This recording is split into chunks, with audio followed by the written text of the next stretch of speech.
Hello, Radhe Radhe सभी को। आज मैं आपके सामने पुत्रदा एकादशी की कथा लेकर आई हूँ, जो कि सावन माह के शुक्ल पक्ष की एकादशी की होती है। धर्मराज युधिष्ठिर बोले कि हे भगवान, अब आप मुझे सावन माह के शुक्ल पक्ष की एकादशी की कथा सुनाइए। इस एकादशी का नाम तथा इसकी विधि क्या है, सो सब कहिए। श्री मधुसूदन बोले, हे राजन, अब आप शांतिपूर्वक श्रावण मास के शुक्ल पक्ष की एकादशी की कथा सुनिए। इस कथा के स्वर्ण मात्र से ही वाजपेय यज्ञ का फल मिलता है। द्वापर युग में के प्रारंभ में महिष्मती नाम की नगरी में महीजीत नाम का एक राजा पुत्रहीन था। वह सदैव चिंताग्रस्त रहता था। उसे वह राज्य दुखदायी प्रतीत होता था, क्योंकि पुत्र बिना इस लोक और परलोक दोनों में सुख नहीं है।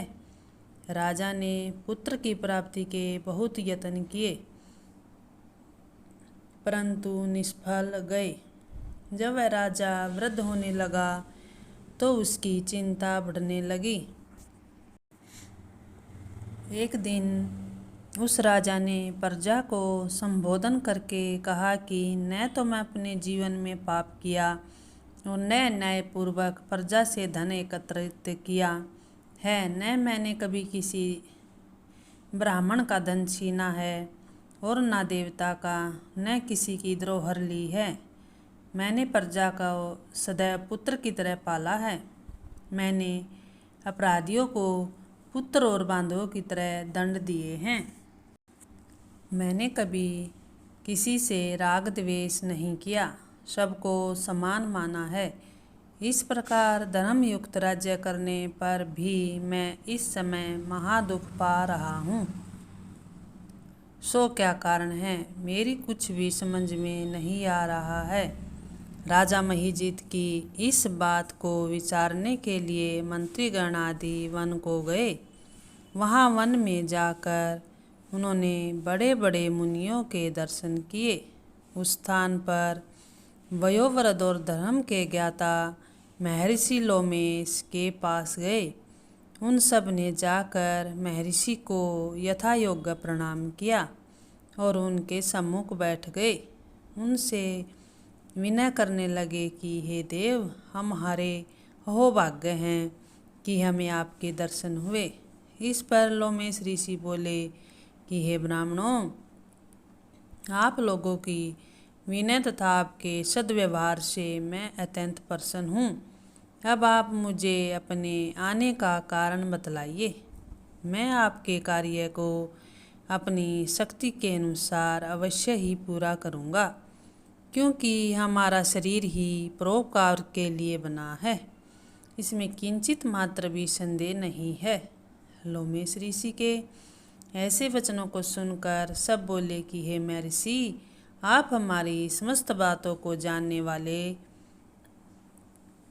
जानने को ब्रह्मा से भी अधिक हैं। महिष्मती नाम की पुरी में एक महीजीत नाम का एक धर्मात्मा राजा है। वह प्रजा का पुत्र की तरह धर्मानुसार पालन करता है, परंतु फिर भी पुत्रहीन है। इससे वह अत्यंत दुखी रहता है। हम लोग उस प्रजा की प्रजा हैं, क्योंकि प्रजा का यह कर्तव्य है कि राजा के सुख में सुख माने और दुख में दुख माने। हमको उसके पुत्रहीन होने का अभी तक कारण प्रतीत नहीं हुआ। अब जब से आपके दर्शन करे हैं, हमको पूर्ण रूप से विश्वास है कि हमारा कष्ट अवश्य ही दूर हो जाएगा। अब आप हमको राजा के पुत्र होने का उपाय बतलाइए। इस पर लोमेश ऋषि ने एक क्षण के लिए नेत्र बंद किए और राजा के पूर्व जन्मों का विचार करने लगे। विचार करके बोले कि हे ब्राह्मणों, यही राजा पिछले जन्म में अत्यंत निर्धन था तथा बुरे कर्म किया करता था। एक गांव से दूसरे गांव को घूमा करता। एक दिन ज्येष्ठ मास के शुक्ल पक्ष की द्वादशी के दिन जो कि 2 दिन से भूखा था। दोपहर के समय एक जलाशय पर पानी पीने गया। उसी समय की ब्याई हुई प्यासी गौ जल पी रही थी।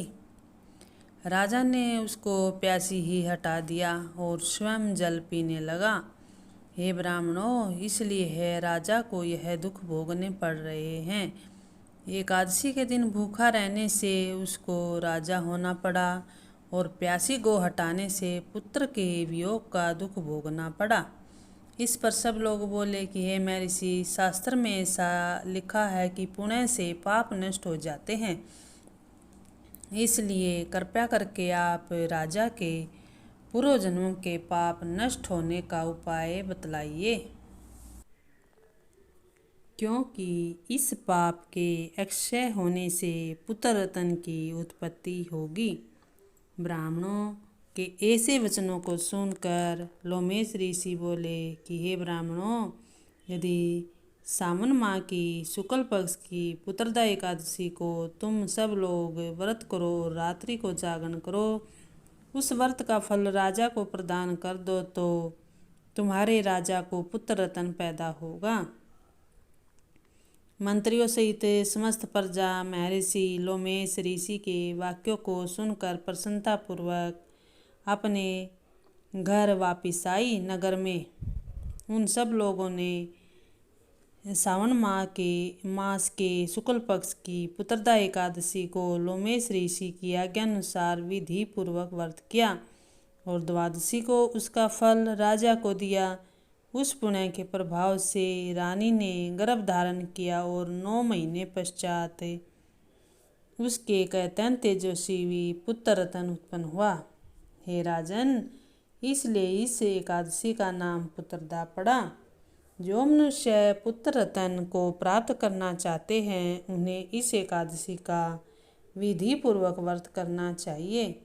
इस व्रत के प्रभाव से इस लोक में सुख और परलोक में स्वर्ग मिलता है।